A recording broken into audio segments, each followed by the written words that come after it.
New study IQ के video देखने के लिए चैनल को सब्सक्राइब करें और बेल आइकॉन भी दबाएं। धन्यवाद। हेलो दोस्तों, आज की शानदार क्लास में मैं Arvind Kumar new study IQ channel में आप सभी का स्वागत करता हूं। दोस्तों, आज का हमारा बहुत ही मोस्ट इम्पोर्टेंट टॉपिक होने वाला है, जिसका नाम पंचवर्षीय योजना, यानी कि ये एक ऐसा टॉपिक है दोस्तों जो कि सभी प्रतियोगी परीक्षाओं में कम से कम 2 से 3 क्वेश्चंस जरूर पूछे जाते हैं। ठीक है, तो इस क्लास को शुरू से लेकर अंत तक जरूर देखना है। सेशन अच्छा लगे तो दोस्तों चैनल को सब्सक्राइब कर लीजिएगा। ठीक है, अब हम लोग अपने सेशन की तरफ मूव करेंगे। ठीक है, हम लोग सबसे पहले क्या करेंगे दोस्तों कि 1 से 12 तक के जितनी भी पंचवर्षीय योजनाएं चली, ठीक है, उस पर हम लोग डिस्कस करेंगे। अब इसके बाद जितने भी इससे रिलेटेड क्वेश्चंस बनेंगे वो हम इसके बाद में दोस्तों डिस्कस करेंगे, और इसी क्लास के माध्यम से। तो इस क्लास को दोस्तों मिस नहीं करना है। ठीक है, तो इस क्लास को शुरू से लेकर अंत तक जरूर देखना, क्योंकि क्वेश्चंस दोस्तों एग्जामों में बहुत ज़्यादा पूछे जाते हैं। ठीक है, तो उन क्वेश्चंस को दोस्तों आपको कवर करने हैं। ठीक है, हालांकि हम लोग अभी 12 यानी कि पंचवर्षीय योजनाओं पर डिस्कस करेंगे। ठीक है, इनके कार्यकाल पर हम लोग चर्चा करेंगे।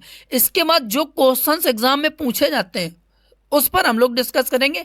तो इसीलिए दोस्तों मैं कह रहा हूं कि इस सेशन को शुरू से लेकर अंत तक जरूर देखना। अब हम लोग अपने सेशन की तरफ मूव करेंगे। हमारा जो यानी कि पहली पंचवर्षीय योजना के बारे में चर्चा करें तो ये दोस्तों 1951 से लेकर 1956 तक चली। एकदम आराम से सुनना है। ठीक है, अगर ये टॉपिक आपने क्लियर कर लिया तो और किसी चैनल से इस टॉपिक को पढ़ने की ज़रूरत नहीं पड़ेगी, क्योंकि मैं इतने MCQ करा दूंगा इससे कि आपको कहीं मतलब कि भटकने की ज़रूरत नहीं पड़ेगी। ठीक है, तो पहली पंचवर्षीय योजना दोस्तों 1951 से लेकर 1956 तक चली।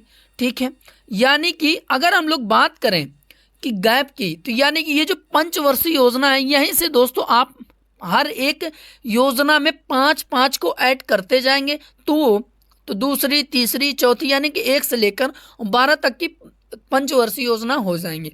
अब जैसे 1951 में अगर हम लोग यानी कि 1951 में हम लोग 5 जोड़ेंगे तो 1956 हो जाएगा। फिर अगर 1956 में हम 5 ऐड कर देंगे तो 1956 से लेकर 1961 तक ये दूसरी पंचवर्षीय योजना हो जाएगी।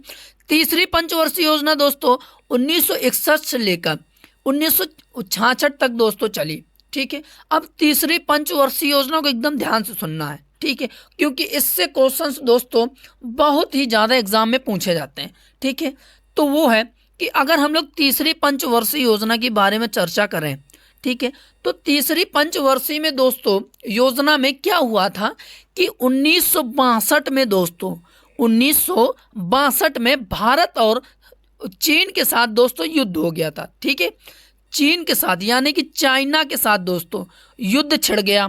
ठीक है, और इसके बाद 1965 में यानी कि ठीक 3 वर्ष बाद 1965 में पाकिस्तान के साथ दोस्तों युद्ध छिड़ गया। ठीक है, तो दोस्तों क्या होता है कि जब तीसरी पंचवर्षीय योजना के समय पाकिस्तान के साथ युद्ध हो गया, चीन के साथ युद्ध हो गया, तो उस युद्ध में दोस्तों यानी कि जब 1966 की हम लोग बात करें, ठीक है, क्या करें 1966 की बात करें तो दोस्तों 1966 में दोस्तों इतना भीषण मतलब सूखा पड़ गया है ना, अपनी अर्थव्यवस्था गिर गई, क्योंकि 2 युद्ध एक साथ होना भारत के तो मतलब खिलाफ तो बहुत बड़ी बात है।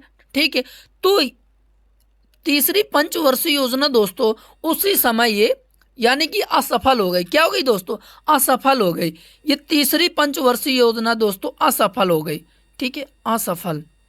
अगर एग्जाम में पूछा जाए कि ऐसी कौन सी पंचवर्षीय योजना थी जो कि असफल रही, तो दोस्तों टिक करके आना है आपको कि तीसरी पंचवर्षीय योजना थी जो कि असफल रही, क्योंकि दोस्तों इसमें 2 युद्ध भारत के साथ लड़ने पड़े थे, भारत को लड़ना पड़ा था, और 1966 में ही दोस्तों सूखा अकाल पड़ गया, यानी कि अर्थव्यवस्था कमजोर हो गई अपनी। यही कारण था दोस्तों तीसरी पंचवर्षीय योजना का असफल होना। ठीक है, उम्मीद करता हूँ ये आपको समझ में आ गया होगा। अब इसके बाद जब तीसरी पंचवर्षीय योजना असफल हो गई तो 1966 से लेकर 1969 तक योजना अवकाश कर दिया गया, यानी कि प्लान हॉलीडे को मतलब तो घोषित कर दिया गया कि योजना अवकाश रहेगा। ठीक है, अब इसके बाद चौथी पंचवर्षीय योजना को तब लागू किया गया कि जब मतलब ठीक ठाक अर्थव्यवस्था हो गई, मतलब कि थोड़ी सिचुएशन ठीक हो गई भारत की। ठीक है, तो ये 1969 से लेकर 1974 तक चली। ठीक है, और पांचवी पंचवर्षीय योजना दोस्तों 1974 से लेकर 1969 तक तो चली, लेकिन दोस्तों ये भी दोस्तों एक वर्ष पहले ही ये समाप्त हो गई, यानी कि एक वर्ष पहले ही ये समाप्त हो गई, तो एक वर्ष पहले तक ही चली। ठीक है, अगर एग्जाम में पूछा जाए कि ऐसी कौन सी पंचवर्षीय योजना थी जो कि एक वर्ष पहले ही समाप्त हो गई थी, यानी कि एक वर्ष पहले तक ही चली, तो दोस्तों ये पांचवी पंचवर्षीय योजना है। कौन सी है? पांचवी पंचवर्षीय योजना, यानी कि 1978 तक ही चली, 1974 से लेकर 1978 तक चली। ठीक है, और अगर हम लोग छठवीं पंचवर्षीय योजना की बात करें तो ये 1980 से लेकर 1985 तक चली, और सातवीं पंचवर्षीय योजना दोस्तों 1985 से लेकर 1990 तक चली, और इसके बाद 1990 से लेकर 1992 तक दोस्तों कोई योजना को लागू नहीं किया गया। तो ये भी आपको साथ ही साथ याद रखना है। ठीक है, उम्मीद करता हूं दोस्तों ये सब क्लियर हो रहा होगा आपको। ठीक है, और इसके बाद अगला है आठवीं पंचवर्षीय योजना की बात करें तो दोस्तों ये 1992 से लेकर 1997 तक चली आठवीं पंचवर्षीय योजना, और नौवीं पंचवर्षीय योजना की बात करें तो ये 1997 से लेकर 2002 तक चली। ठीक है, इसके बाद अगला है कि 10वीं पंचवर्षीय योजना दोस्तों 2002 से लेकर 2007 तक चली, और 11वीं पंचवर्षीय योजना दोस्तों 2007 से लेकर 2012 तक चली। ठीक है, और सबसे आखिरी बात यानी कि 12वीं पंचवर्षीय योजना दोस्तों 2012 से लेकर 2017 तक चली, यानी कि सबसे आखिरी पंचवर्षीय योजना कौन सी थी? 2012 से लेकर 2017 तक 12वीं पंचवर्षीय योजना चली। तो दोस्तों ये तो रही 1 से 12 तक की जितनी भी पंचवर्षीय योजना थी उनका कार्यकाल था। ठीक है, अब इससे रिलेटेड जितने भी क्वेश्चंस बनेंगे, अब ये यहाँ से एग्जाम में पूछे जाते हैं क्वेश्चन, यहाँ से एग्जामिनर दोस्तों क्वेश्चंस रखता है। ठीक है, तो अब हम लोग पहले क्वेश्चन की तरफ मूव करेंगे। हमारा पहला क्वेश्चन है कि योजना अवकाश कब से कब तक माना जाता है। अभी हम लोगों ने डिस्कस किया है कि इसका ए ऑप्शन एकदम राइट आंसर हो जाएगी, यानी कि 1966 से लेकर 1969 तक। ठीक है, ये आपको क्लियर हो गया होगा। और इसके बाद अगला है कि हरित क्रांति कब की है, तो ये दोस्तों 1967 की है, 1967 की है हरित क्रांति। ठीक है, और इसके बाद अगर हम लोग बात करें हरित क्रांति के जनक यानी कि पूरे विश्व में, तो ये नॉर्मन बोरलॉग को माना जाता है। और भारत में बात करें कि हरित क्रांति के जनक किसे माना जाता है, तो दोस्तों ये MS स्वामीनाथन जी को माना जाता है। भारत की बात करें और पूरे देश की बात करें यानी कि पूरे विश्व की बात करें तो नॉर्मन बोरलॉग जी। ठीक है, ये आपको याद रखना है। और इसके बाद अगला है कि योजना आयोग के अंतिम अध्यक्ष कौन थे।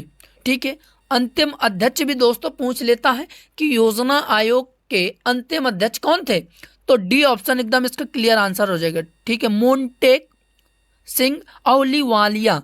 ठीक है, तो अगर हम लोग अब डिस्कस करें योजना आयोग, एकदम ध्यान से सुनना, योजना आयोग से भी एग्जाम में क्वेश्चंस पूछे जाते हैं। ठीक है, योजना आयोग। ठीक है, तो दोस्तों अगर इसकी गठन की बात करें तो इसका जो गठन था वो 15 मार्च 1950 को इसका गठन किया गया था। ठीक है, ये भी आपको याद रखना है। ठीक है, यानी कि जब पहली पंचवर्षीय योजना को लागू किया गया तब उसके पहले दोस्तों 1950 में इसको लागू किया गया। ठीक है, योजना आयोग को। ठीक है, अगर पूछा जाए एग्जाम में कि योजना आयोग के अध्यक्ष कौन होता है, तो जब दोस्तों मतलब भारत देश आज़ाद हुआ था तब उस समय प्रधानमंत्री थे। ठीक है, पंडित जवाहरलाल नेहरू। उस समय उनको अध्यक्ष बनाया गया था। और ये हमेशा याद रखना कि योजना आयोग का जो अध्यक्ष होता है वो हमेशा प्रधानमंत्री होता है। कौन होता है? प्रधानमंत्री ही होता है। ठीक है, ये आपको क्लियर रखना है। ठीक है, और जो मतलब कि कोई भी तो जैसे इस समय वर्तमान की बात करें तो योजना आयोग के हालांकि मतलब इसको नीति आयोग में कन्वर्ट कर दिया गया था। ठीक है, उस पर हम लोग भी डिस्कस करेंगे। अगर एग्जाम में इस तरह की पूछे जाए कि जो अब जैसे वर्तमान में है, ठीक है, तो वर्तमान में पूछा जाए कि अध्यक्ष कौन है, तो जो वर्तमान में प्रधानमंत्री होता वही अध्यक्ष होता है। यानी कि वर्तमान में प्रधानमंत्री इसमें माननीय नरेंद्र मोदी जी हैं। ठीक है, तो ये रहे मतलब नीति आयोग के अध्यक्ष। ठीक है, योजना आयोग के मतलब स्थान पर नीति आयोग लाया गया। ठीक है, अब योजना आयोग के अंतिम उपाध्यक्ष की बात करें तो वो हम लोगों ने डिस्कस कर लिया। इसके बाद जब योजना आयोग का गठन किया गया तो अध्यक्ष भी बनाया गया, साथ ही साथ उपाध्यक्ष भी बनाया गया। तो उस समय जो उपाध्यक्ष थे तो गुलजारी लाल नंदा जी थे। कौन थे? गुलजारी लाल नंदा जी से, यानी कि पहले उपाध्यक्ष की बात करें। ठीक, उपाध्यक्ष हैं ये दोस्तों, ये याद रखना, उपाध्यक्ष गुलजारी लाल नंदा जी।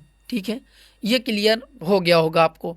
ठीक है, अब नीति आयोग लाया गया। ठीक है, इसके स्थान पर क्या लाया गया दोस्तों?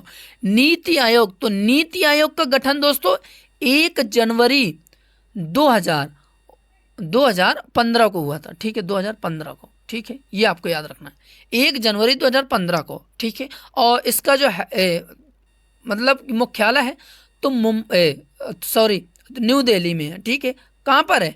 नई दिल्ली में। ठीक है, नई दिल्ली में है। ठीक है, ये भी आपको याद रखना है। अब इसके बाद दोस्तों कि पंचवर्षीय योजनाएं बन गई। ठीक है, सब कुछ ठीक चल रहा था। ठीक है, आगे भी चल रहा था। तो दोस्तों जब ये गठन हुआ कि पंचवर्षीय योजना तो अब लागू कर दी गई, अब इसको नियंत्रित कौन करेगा, यानी कि देख रेख कौन करेगा? तो एक परिषद का गठन हुआ था जिसका नाम राष्ट्रीय विकास परिषद, यानी कि एक संस्था की गठन किया गया। तो राष्ट्रीय विकास परिषद। ठीक है दोस्तों, तो इसकी देख रेख के लिए दोस्तों राष्ट्रीय विकास परिषद का गठन किया गया। ठीक है, तो राष्ट्रीय विकास परिषद के बारे में हम लोग सोचें तो इसका जो गठन किया गया था वो 6 अगस्त 1952 को राष्ट्रीय विकास परिषद का गठन किया गया। ठीक है, ये आपको याद रखना है। ठीक है, और इसके बाद अगला है कि 12वीं पंचवर्षीय योजना किस वर्ष पूरी हुई? ठीक है, 12वीं पंचवर्षीय योजना किस वर्ष पूरी हुई?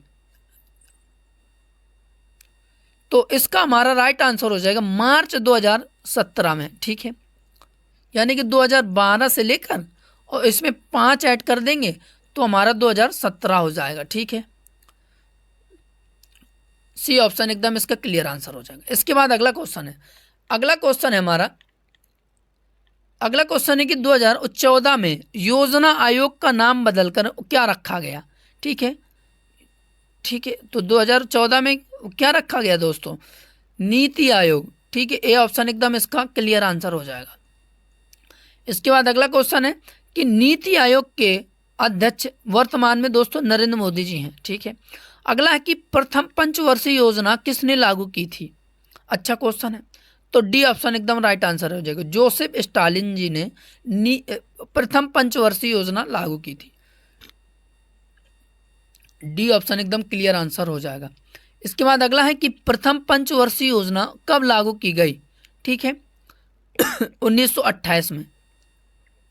ठीक है, ए ऑप्शन एकदम इसका क्लियर आंसर हो जाएगा। ठीक है, और इसके बाद अगला है तो जोसेफ स्टालिन जी के द्वारा दोस्तों ये पहली पंचवर्षीय योजना को लागू किया गया। ठीक है, इसमें थोड़ा सा दूसरा कलर ले लेते हैं। अगला क्वेश्चन है कि भारत में प्रथम पंचवर्षीय योजना किसने लागू की थी? जब भारत की बात करें दोस्तों तो पंडित जवाहरलाल नेहरू जी ने लागू करी थी। सी ऑप्शन एकदम इसका एकदम राइट आंसर हो जाएगा। ठीक है, 1951 में पंडित जवाहरलाल नेहरू जी ने भारत में पहली पंचवर्षीय योजना को लागू किया। इसके बाद अगला है कि प्रथम पंचवर्षीय योजना का फोकस किस पर था? यानी कि उद्देश्य क्या था पंचवर्षीय योजना में, किन किन बातों को चर्चा किया गया। ठीक है, ये मतलब है क्वेश्चन का। तो इसका हमारा राइट आंसर हो जाएगा प्राथमिक क्षेत्र का विकास। ठीक है, बी ऑप्शन एकदम इसका क्लियर आंसर हो जाएगा। तो इस पर यह फोकस किया गया। ठीक है, अब इसके बाद अगला है कि प्रथम पंचवर्षीय योजना में कौन सा आर्थिक मॉडल अपनाया गया था। ठीक है, तो यह Harrod Domar model, C option एकदम इसका क्लियर आंसर हो जाएगा। ठीक है, तो इसके बाद अगला क्वेश्चन है हमारा कि प्रथम पंचवर्षीय योजना का आदर्श क्या था। ठीक है, अच्छा क्वेश्चन है, पूछ सकता है एग्जाम में कि आदर्श क्या था प्रथम पंचवर्षीय योजना का। तो इसका राइट आंसर हो जाएगा कृषि का विकास, डी ऑप्शन एकदम इसका एकदम राइट आंसर हो जाएगा। इसके बाद अगला क्वेश्चन है, अगला क्वेश्चन है हमारा,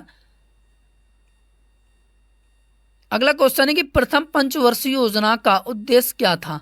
ठीक है, तो ये उपर्युक्त सभी, ठीक है, यानी कि विभाजन के बाद देश का पुनर्निर्माण करें, उद्योग एवं कृषि को बढ़ावा देना, सस्ती स्वास्थ्य सेवा और शिक्षा, इन यानी कि 1 2 3 चीज़ों पर दोस्तों इसका उद्देश्य था। ठीक है, प्रथम पंचवर्षीय योजना का। ठीक है, तो डी ऑप्शन एकदम इसका सही आंसर हो जाएगा। इसके बाद अगला क्वेश्चन है, अगला क्वेश्चन है हमारा कि कौन सी सिंचाई परियोजना पहली पंचवर्षीय योजना के दौरान की गई। तो इसका राइट आंसर हो जाएगा ए भी हो जाएगा, बी भी हो जाएगा, सी भी हो जाएगा और डी, यानी कि उपर्युक्त सभी। ठीक है, अगर पहली सिंचाई परियोजना की बात करें तो भाखड़ा, ठीक है, ये भाखड़ा परियोजना थी जो कि पंचवर्षीय योजना के दौरान शुरू की गई। और उसी पंचवर्षीय योजना यानी कि पहली में ही हीराकुंड, मेटूर बांध, दामोदर घाटी, ये सब परियोजनाओं को शुरू किया गया।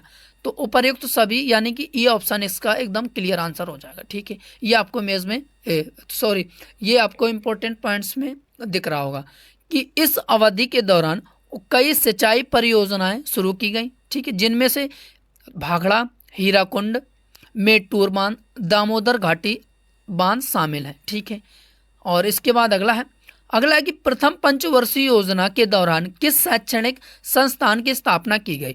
तो ये भारत प्रौद्योगिकी संस्थान, बी ऑप्शन एकदम इसका राइट आंसर हो जाएगा हमारा। ठीक है, इसके बाद अगला है कि प्रथम पंचवर्षीय योजना में उच्च शिक्षा का कौन सा वैधानिक निकाय स्थापित किया गया। ठीक है, बढ़िया क्वेश्चन है एग्जाम के पॉइंट ऑफ व्यू से। तो इसका हमारा एकदम राइट आंसर हो जाएगा दोस्तों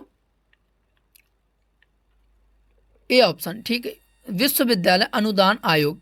ठीक है, ये भी आपको क्लियर रखना है। ठीक है, और इसके बाद अगला है कि दूसरी पंचवर्षीय योजना का फोकस किस पर था। ठीक है, ये यानी कि दूसरी जो सेकंड पंचवर्षीय योजना थी वो उसका फोकस किस पर था। तो इसका हमारा राइट आंसर हो जाएगा सार्वजनिक क्षेत्र पर था। ठीक है, जितनी भी दोस्तों पंचवर्षीय योजना थी सबका एक अलग अलग क्राइटेरिया दे दिया गया था कि दूसरी पंचवर्षीय योजना में इसको फोकस किया जाएगा, पहली पंचवर्षीय योजना में इसको इस तरीके से सबको मतलब बांट दिया गया काम। ठीक है, ये आपको याद रखना है। तो सी ऑप्शन एकदम इसका क्लियर आंसर हो जाएगा। और इसके बाद हमारा अगला है कि द्वितीय पंचवर्षीय योजना में कौन सा आर्थिक मॉडल अपनाया गया था। बहुत अच्छा क्वेश्चन है। तो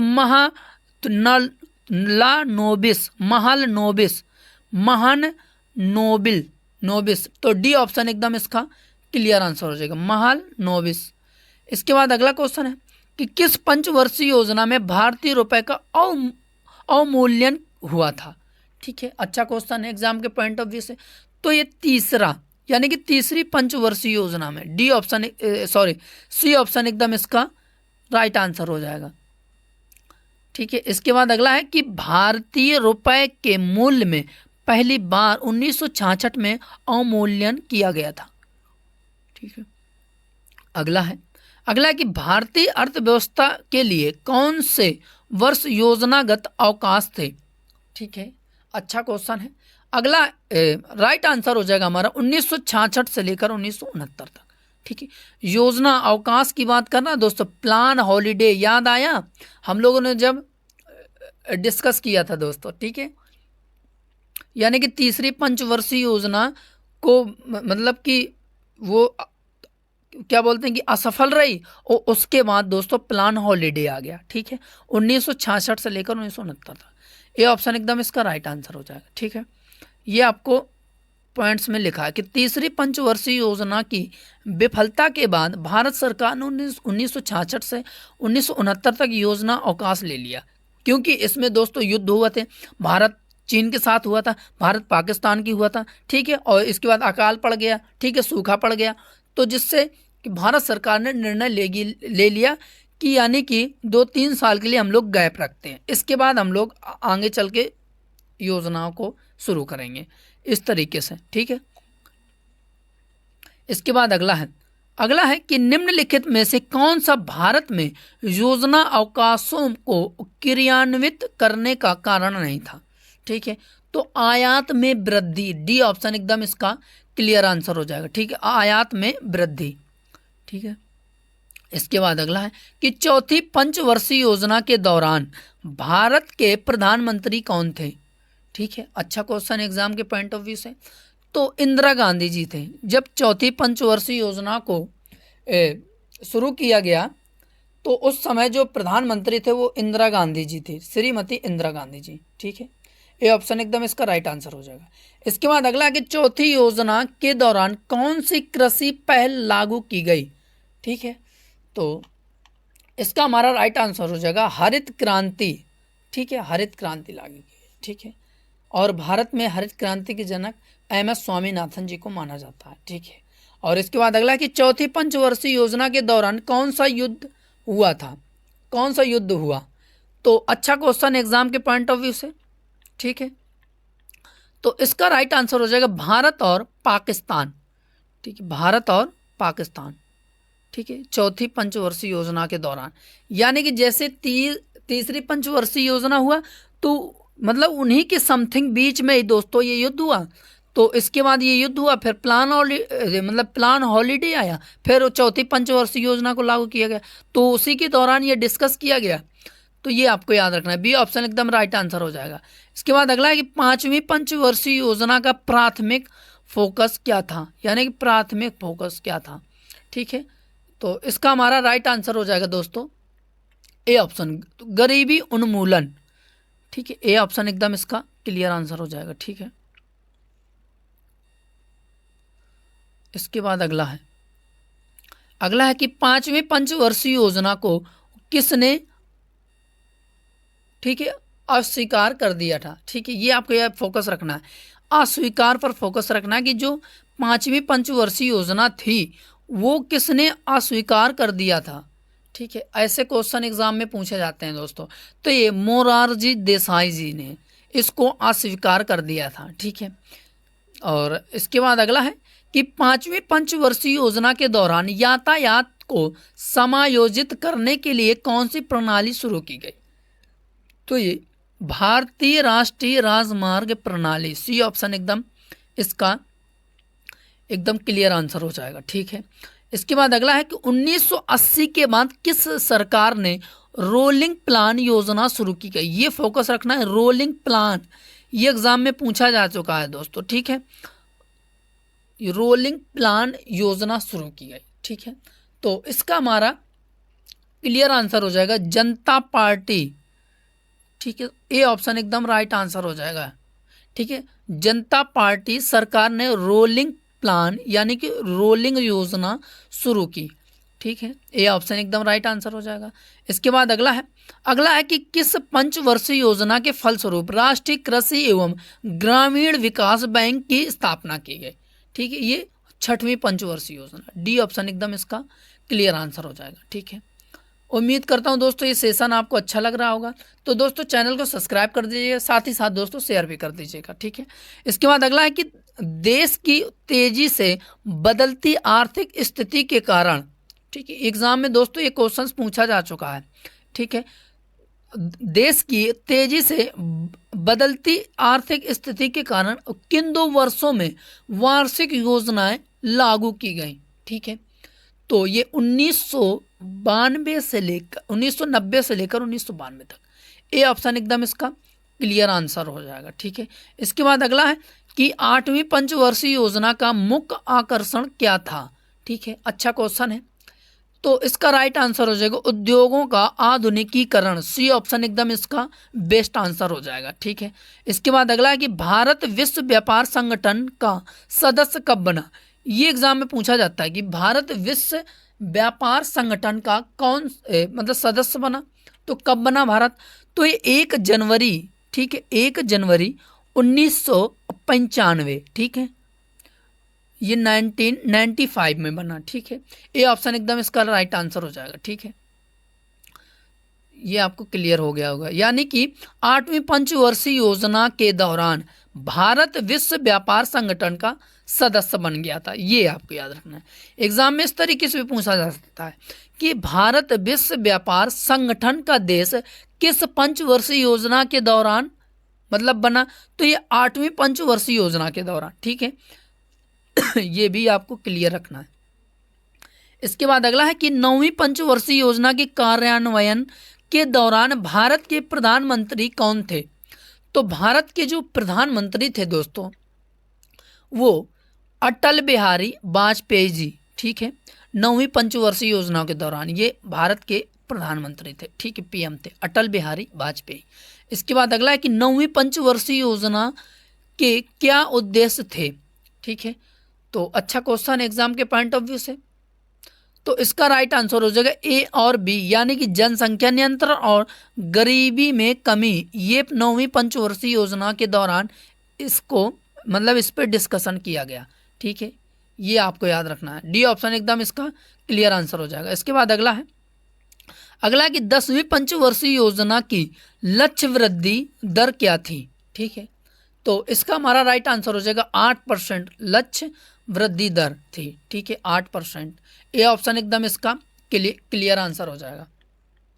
अगला है कि 10वीं पंचवर्षीय योजना की अवधि क्या थी।